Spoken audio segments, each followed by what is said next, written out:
You're listening to Cloud Security Reinvented, a podcast for security leaders with a focus on the cloud. Learn best practices from fellow security professionals and how they disconnect from it all at the end of the day. Cloud Security Reinvented. Good morning, or depending on when you are in the world, good afternoon, good evening, or good night. Welcome to Cloud Security Reinvented. I'm your host, Andy Ellis. Before I introduce our guest for the week, a quick word from our sponsor, Orca Security. Orca provides agentless security and compliance for your public cloud infrastructure, enabling you to detect and prioritize security risks in minutes, not months.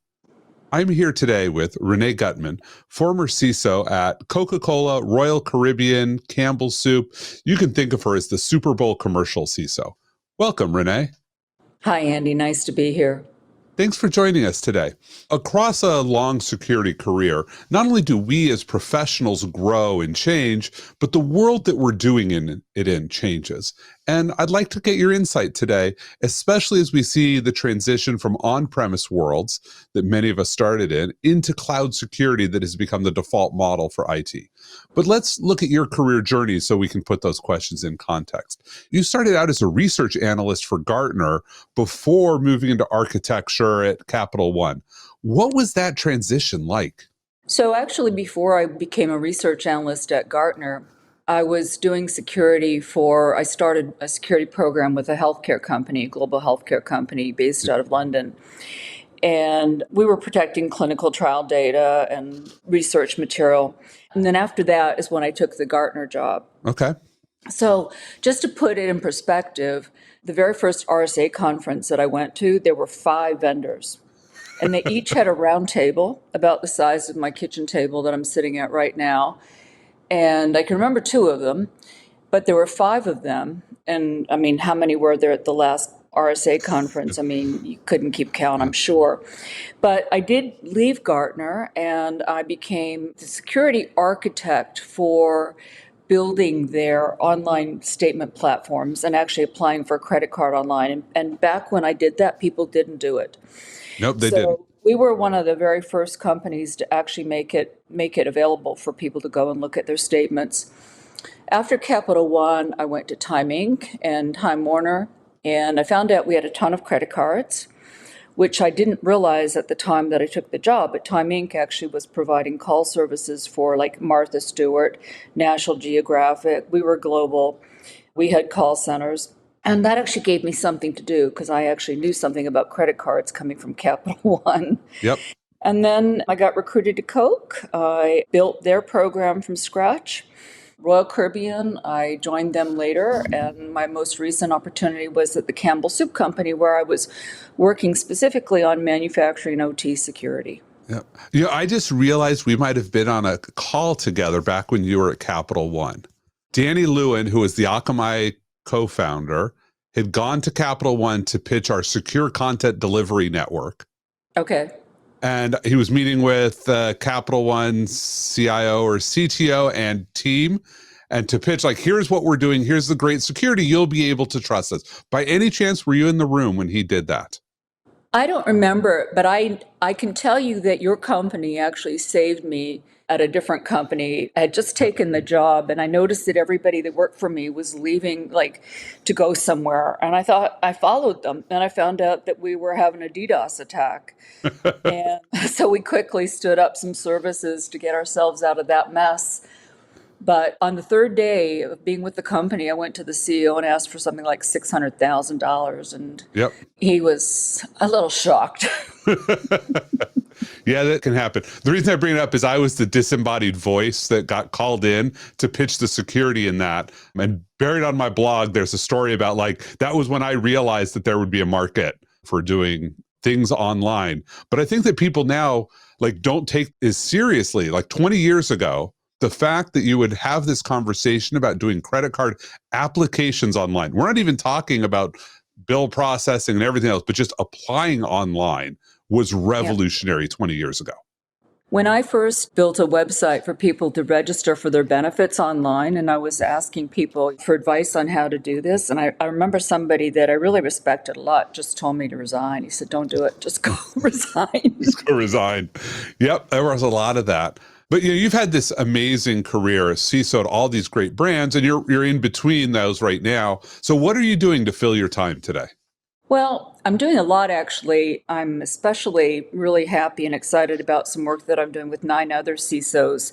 We have 20 CISOs from around the world that have joined to take a program over the next year, and each of us will also mentor 2 of them. Mm-hmm. So that'll take me through another year of training and giving back. I'm also giving back to one of the nonprofits that I've been associated with. And I think that the work they do is really important. They treat children with severe mental illness. Mm-hmm. And so I've been working with them a little bit, looking for, people to potentially be part of their board now. I'm also helping some startups along the way. And that's kind of exciting too, because just when you thought you didn't need another security product, turns out you do. Yeah. Yeah. Sometimes you might need fewer, but the ones that you need are all things that didn't exist a few years ago. That's right, Andy. I think that we need to start displacing some of what we have, and we're not good at that. Well, nobody wants to be the person who got rid of a tool, and then it turns out that tool might possibly have helped in a breach. It's like the joke, nobody ever got fired for buying IBM. Yeah. Like nobody ever gets fired for buying antivirus. Right. Right? But if you got rid of it, oh, maybe that's a bad day, even if you have other things. So let's look at how the cloud has changed things. So when you think about security, how has the cloud changed your mental model for security in the prevalence of cloud? So I started getting involved with the cloud in 2011, and I was really fortunate that I worked with people that were really, really out there looking at the newer trends. And so they actually they wrote a white paper for the company, and they used terms like software-defined networking. And one of the things that I remember about the cloud when we first went down this path is that the cloud was supposed to solve all our security problems. Like it was like, trust us, right? Yep. And we knew better than to do that. So we just took everything that we had on site and we shifted it to the cloud. And then we found out that maybe that wasn't such a good idea either. So fast forward, the other thing that we thought was, we'll only have one of these clouds, right? So we'll have one. Yep. Well, I just read a stat that said that today, and I pulled it off a website, so it's totally trustworthy.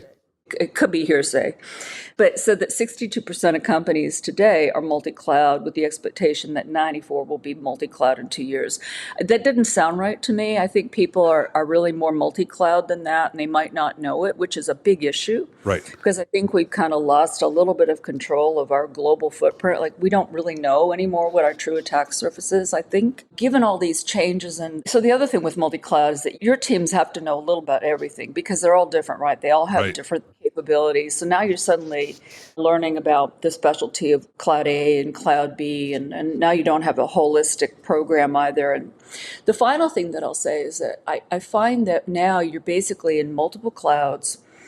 You've got several service providers. You might have somebody doing operations for you. And one of the things that I think is extremely difficult right now is figuring out who's on first. Yep. And I think that you've got to figure that part out because you don't want to have to find out who's accountable, who's responsible, and who you're going to call in the middle of the night. And so a lot of this goes down to SLA management, but this is something that I've had it come and bite me once or twice, by not knowing, like, who are these people and what do they do? And the finger pointing starts pretty quickly. Yeah, I think that's a big challenge in asset management is keeping track of who owns. And like cloud is an asset, not just the systems, but cloud itself. And to your point about that multi-cloud stat, I actually hate surveys like that because multi-cloud is so ill-defined. Like when you ask me if I have a multi-cloud strategy, I think, do I have for my premier applications a strategy for them to exist in multiple clouds at once so that if AWS fails, I'm still up in Azure or GCP or vice versa? But I think for most companies, multi-cloud just means, well, you have that development shop built for AWS, and this one over here is building for GCP. And meanwhile, you've got Azure coming out of a third team. So there's not, these clouds are backstopping each other. You're actually just vulnerable to all of them. Yeah, and that's right, Andy. That's absolutely right. Because marketing will like AWS for some reason or something else, and then IT will pick its favorite, and suddenly some business unit is running something somewhere else. But to your point, it doesn't make you more resilient. Yeah. It reminds me of the people always ask who the CISO reports to. And I saw this really amazing one that blew my mind because it said that 40% of CISOs report to the CEO. And that boggled my mind. I'm like, that is not my experience at all. I can't find 40%. And then the next bullet was 25% report to the board. And so clearly the respondents who heard it used the word reports to as in delivers regular reports Delivers a to. report. So, you meet with the CEO like once a quarter. So you report to the CEO. And I'm sitting here going, no. Reports to the CEO means you're actually in the room with the CEO staff meeting every week so that CISO's at the table. Language and words really matter. Yeah. So let's look at your industries. And you've been in a lot of industries. They're very marquee industries. I look at a lot of CISO's careers and they have one headline company. You've got like all of them. But let's look at some of those industries. What was different about security, especially cloud security inside that industry, that people outside the industry would be surprised to hear? So I think I'll pick on the last two positions that I had because they were, to me, a big difference in even the way that I thought about security. So the first was there was a lot of OT, right? There was either manufacturing, but on a ship or in maritime in general, there are a lot of systems like satellites, navigation that are really on the ship, and the way that you talk to them is through satellite. Yep. So your bandwidth is a little bit constrained because you're basically taking it away from the crew and the passengers, mainly the paying passengers. And so it wasn't that easy to figure out how we were going to leverage the cloud in some of these environments. And to that point, I still think that building that on-premise model blended with like how the cloud could still be leveraged, I don't think we're there yet. But I think that's an opportunity for people to really go in and address this because I think that, and the other problem is that these systems that I'm talking about aren't generally run by IT people. They're outside the span of IT. So you've got somebody that runs the manufacturing systems and they could be buying cameras from who knows where or something like that. Yeah, I think we all know where the cameras come from. Yeah, and so it's a little bit harder sell even to define the risk. So the first thing is, let me just say it differently. I learned more about manufacturing and about maritime systems because if I didn't understand what the language they were using, like there was no way for me to get started in that conversation. So yeah, I just don't think we're there yet, Andy. And I think we could be doing more, but we're not there yet. Okay. I think that language point, that's really a sort of a key one, which is we talk about CISOs speaking the language of the business. And I think a lot of times we think about that being the language of finance, but it's really just the language of the operators you have to work with to make sure that you're sort of on the same page with them. Yeah. Yeah. And it's about, we rewrote some of their documents. When I say rewrote, we added our stuff to theirs. We didn't give them new stuff. We said, oh, you've got this document that helps your operators to do this or that. Can we add a section about who to call if they think there's a problem? I like that. That's a great way to approach it. And that's a great segue into, I like to think about what practices from before the cloud still resonate in the cloud environment. And maybe we just stealing that of, use other people's documents and just edit them. For you, what most resonates still today that we need to double down on maybe? So I think that, I'll say, the more things change, the more they stay the same. So we still need to focus on privilege and administrative access and protecting the keys to the kingdom. We talked a little bit about asset inventory, and I read something that you wrote about doing an inventory because you could crawl around a data center and look at the cables. We don't know what our footprint is, and we have to resurrect whatever we were doing better and get that kind of understanding of our current environments. And then the third thing is, I think that we had really good IR plans. And we better get better at that, especially because of the accountability issues and the who's on first thing that I talked about. So I think we were okay, but we need to up-level those procedures. We need to do better training with more of our partners. They need to be in the room. I wonder about the IR training is, one of the things I found is that companies that have a lot of incidents are really good at incidents. And does the cloud take away a lot of those low-level, network type incidents that companies used to train their IR processes on So now you're like, oh, like I don't have an incident every day, but once a year I'm just down because AWS is down, but I don't know how to respond to an incident. I haven't practiced communications. Slack went down. Do I have anybody's cell phone numbers? Like, I wonder if that's a challenge that people are running into. I think it's more of a comment than a question on that one. So let's think about the other side of this topic, which is what are the things we used to do that maybe we still do and should stop? So what practice, security practice from the pre-cloud area, should we have buried a long time ago? So I'm in the camp that says you've got to dump change control boards. Okay. And the reason is, well, for a lot of reasons. I mean, I truly think that you go to a change control board and you've got one purpose for being there, and that's to get your change approved. Okay. Right. So however you can manage to get your change approved, that's what you're there to get Right. done. You very clearly have an incentive, which is survive this and be approved versus have the best outcome for the company. Yeah. And then I think the other thing is I don't think the dependencies are well understood. And so I think we're overly reliant on something that is probably not relevant. Plus, I know the changes I'm making. I don't know the changes that my cloud provider's making. Right. Right? They're not coming to me and running their stuff through a change control board. So I just question the time and the value of that exercise and that it needs a bit of a refresh. Okay. And then the other thing that I really think has to be improved is if you touch it 3 times, you need to automate it. Yes. Right. And be done with it. And don't do anything through questionnaire anymore because that you're relying on tribal knowledge. And so we need to stop some of those things that probably never really gave us the results in the first place, but now they really aren't working for us. But they gave us warm fuzzies because they let us check a box on our audits. Yeah, they helped us check a compliance box somewhere, I'm sure. Yep. So for you, what has been the biggest surprise from the cloud era? Like, what could you not have predicted about where we are today?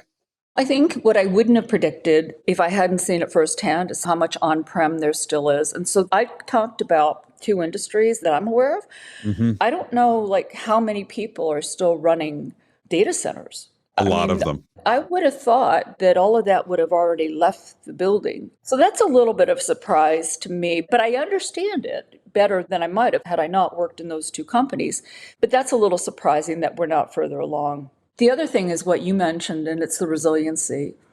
And I think that we haven't done a good job with figuring out how to be more resilient, especially because of ransomware. Yep. And that to me still represents an opportunity because I think that how is it that we can't have a backup that we can restore comfortably, And I don't know. Andy, those are some things that I'm still scratching my head at. Well, it's funny that you put those 2 together because I actually think that they solve each other.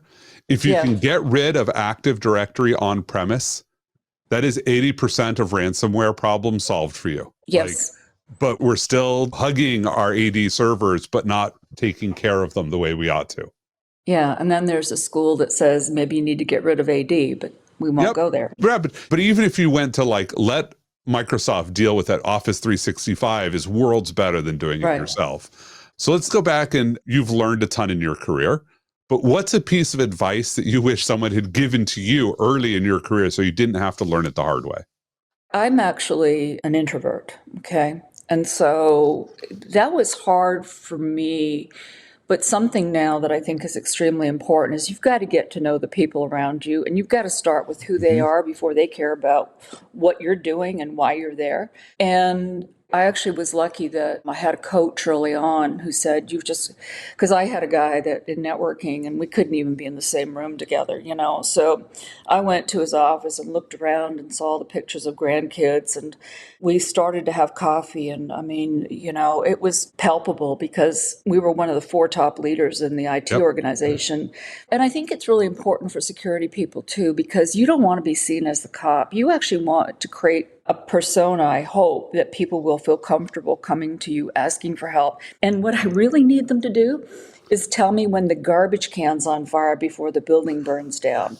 Yes. And if they think I'm going to come at them I just don't think you can really be effective until you, A, know the people, and B, the culture and everything else goes along with. But you've got to know people, and you've got to put yourself out there in a way that people get comfortable with you. And they want to be in the same room with you. Yeah, I love that. I'm a big fan of the, like, we're a guide, not the cop of the organization.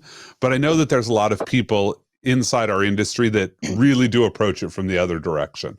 And so that probably leads to some really hard conversations within your team. Like, how do you approach that hard conversation when your vision doesn't necessarily align with what they think the career is?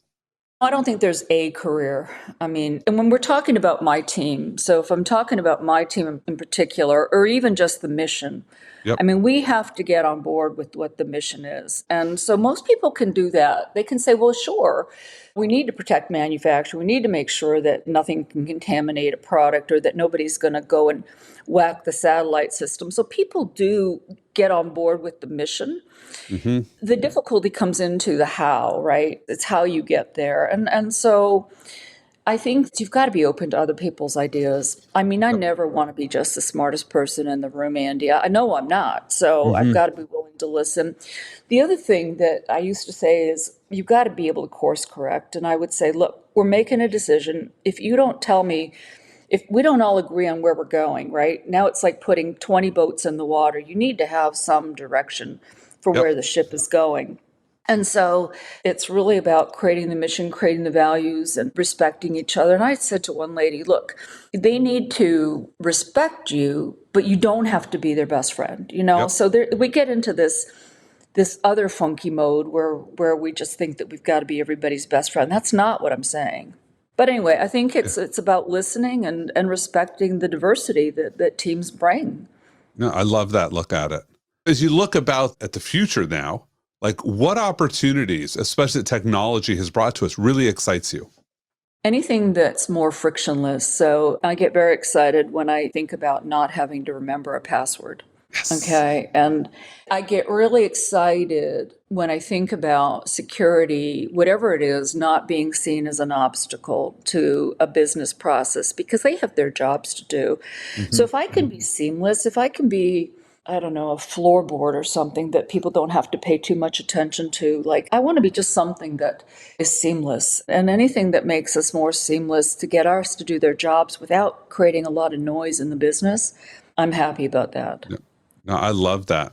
So at the end of a day, what do you do to unwind? So I have a dog, a golden retriever, and we go for long walks. I like to cook. I like to read. I love mystery. I generally have 2 books for work, and then I have 1 book that's my guilty pleasure book that I take into the tub. And I go to the library, so I can't have a guilty pleasure book from the library because it doesn't look too good after it's been in the bathtub a few times. Well, I want to learn how to paint, Andy, and I did a little painting class, but I found out that I stay within the lines, which was shocking to me because I've never stayed in any line. Yeah, for you, that is surprising.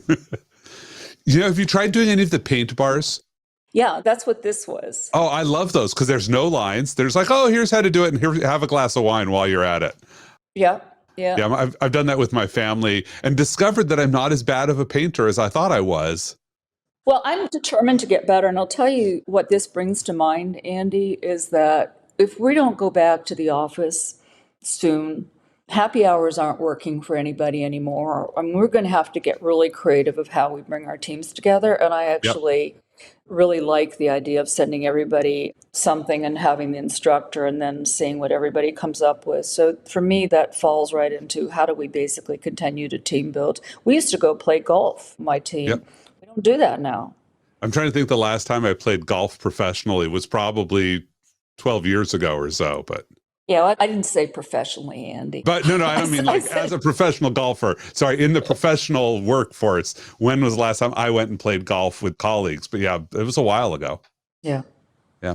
So what do you want to share with our listeners? Piece of wisdom that sort of encapsulates Renee's philosophy, at least today.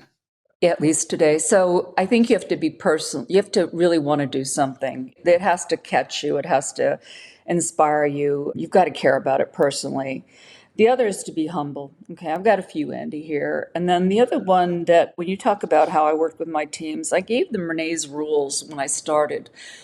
And the one rule that I was really passionate about is On Friday afternoon, like that's not the time to clear your desk. It's not the time to take care of something that you should have done on Tuesday and ruin somebody's weekend, okay? Yep. So on Friday afternoon, you think about 3 people that have helped you in that week, and you send them 3 little notes to say, hey, just wanted to thank you again for your support this week. And gratitude just goes so far, so much further than anything else. And then the other is learn to draw. And I really wished I had learned to draw. And I read a book about why executives should learn to draw, because the visuals are so important, right? And you got to have at least some way of figuring that out. But that's just, I don't know. That'll be for my next job. I'll do that. I had a lot of colleagues I wish had learned your rule about Friday afternoon. I had many an incident which was a customer issue. It wasn't necessarily a P1. Customer had reported it on Tuesday. Like their account team had been working on it. It wasn't super high priority, but it got to Friday. And they said, we can't let this go through the weekend. So they used the incident process to escalate. And I'm like, what ops team and engineering team was supposed to help you? Why are you calling me, who's the incident executive, on Friday evening?